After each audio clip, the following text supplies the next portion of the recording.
Pemirsa, ulah oknum organisasi masyarakat kian meresahkan. Mereka berkeliaran di kawasan industri dan menekan pelaku usaha.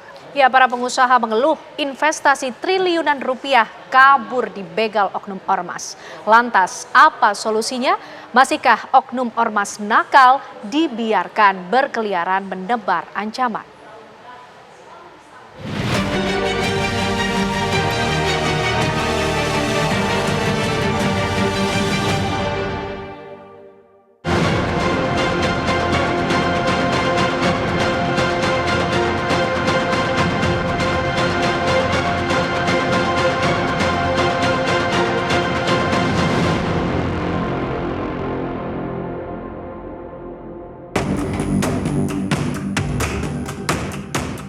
Pungli ibarat ulat negeri menggerogoti sendi ekonomi.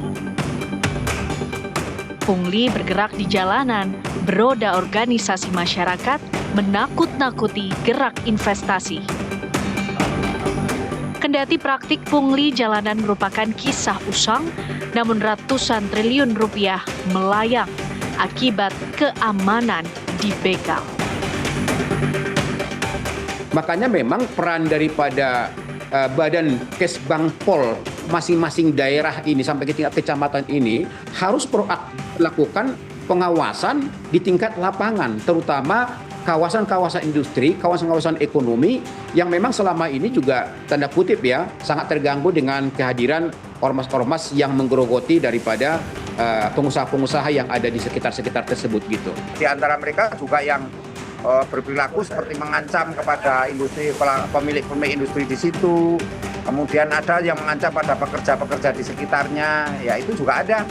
Jadi ada juga yang sifatnya memeras pungli. Nah, ini yang ormas-ormas yang kategori ilegal yang paling banyaknya itu melakukan pungli-pungli. Tapi yang legal pun juga, ini kalau di praktek di lapangan sulit Mas membedakan mana yang legal, mana yang ilegal. Kegelisahan tindak tanduk ormas mengancam penanaman modal disampaikan Kementerian Investasi dan Hilirisasi. Dari informasi Himpunan Kawasan Industri, tak sedikit investasi batal akibat aksi premanisme dari oknum ormas.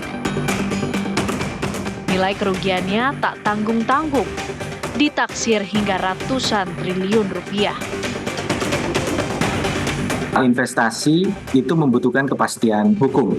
Begitu. Jadi dalam konteks ini maka kalau misalnya kemudian penegakan hukum itu justru berada di tangan pihak-pihak yang tidak berwenang, diantaranya juga oknum-oknum tadi, artinya tidak ada kepastian hukum, kira-kira begitu. Nah, oleh karena itu kita perlu sekali untuk kemudian memastikan. Jadi sekarang begini deh, masyarakat apalagi dengan hashtag apalah itu ya, kabur aja dulu dan lain-lain, ini kan artinya mereka berharap perekonomian kita lebih maju. Perekonomian kita lebih menciptakan banyak lapangan kerja. Nah, maka janganlah kemudian hal-hal yang kontraproduktif dengan penciptaan lapangan kerja itu kita biarkan. Wilayah yang sering menjadi lahan para preman ormas ini tersebar di Bekasi, Karawang, Jawa Timur, dan Batam. Modusnya dengan unjuk rasa menutup kawasan. Alur barang dari pabrik pun akhirnya terganggu. Bahan baku tidak bisa masuk. Produk juga tak bisa keluar. Bahkan ada ormas yang nekat menyegel pabrik. Ujung-ujungnya, oknum-oknum ini minta setoran cuan.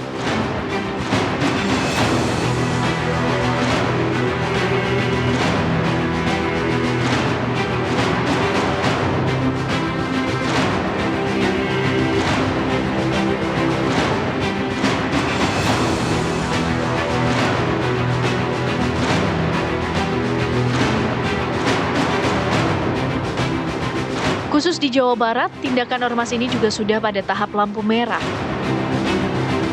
Investasi di Jabar rugi hingga triliunan rupiah. Peluang lapangan kerja baru gagal akibat dibegal oknum ormas. Gangguannya apa saja? Macam-macam. Ada yang misalnya ketika melakukan perekrutan karyawan, maka ormas itu merasa pengen dilibatkan. Ada ketika melakukan pembangunan pabrik, mereka pengen yang menjadi supplier dari material itu. Atau mereka juga meminta menjadi penyedia makan atau jasa catering. Mereka juga pengen untuk melakukan hal-hal seperti pengelolaan limbah. Jawa Barat memiliki banyak sekali potensi dan juga memiliki challenge ya, tantangan dengan adanya begitu banyak pengangguran yang membutuhkan pekerjaan. Jangan sampai ormas-ormas yang mengganggu ini merasa leluasa untuk terus melakukan gangguan terhadap perusahaan-perusahaan ini sehingga membuat para investor jera berinvestasi di Jabar. Sebagai negara demokrasi, keberadaan ormas memang dilindungi secara hukum. Pemerintah tak bisa seenaknya membubarkan ormas yang berbadan hukum. Proses pembubarannya juga memakan waktu dan cukup panjang, kendati ormas itu dinilai sudah merugikan. Lantas, sampai kapan ormas pengganggu ini dibiarkan? Dalam perspektif budaya Sunda, hade gorengku omong, ya kita bicarakan, kita musyawarahkan, ya kita kan negara hukum, restat, kita bukan negara kekuasaan. Ya pada akhirnya kita kembalikan ke hukum, tapi hukum terbaik kan sebetulnya dengan musyawarah. Makanya apabila di pengadilan biasanya hakim memberikan alternatif di awal, silakan para pihak untuk bermusyawarah, ya kan? Jadi kita pahami hukum dalam perspektif filosofis, dalam perspektif kaidah-kaidah, baru teknisnya dalam perspektif norma-norma gitu. Kalau bisa dibicarakan dengan baik, kita bina dengan baik, kita edukasi dengan baik, kenapa tidak? China herang, laukna benang. Kalau itu preman itu dibiarkan oleh masyarakat, tidak dilaporkan kalau dia malak, dibiarkan oleh aparat sempat apabila dia melihat kayak gitu, tapi kalau nggak diviral baru tindak itu dibiarkan oleh pemerintah setempat. Ada praktek-praktek LSM gitu nggak dibubarkan LSM-nya misalkan gitu. Itu tadi itu faktor utama yang terjadi.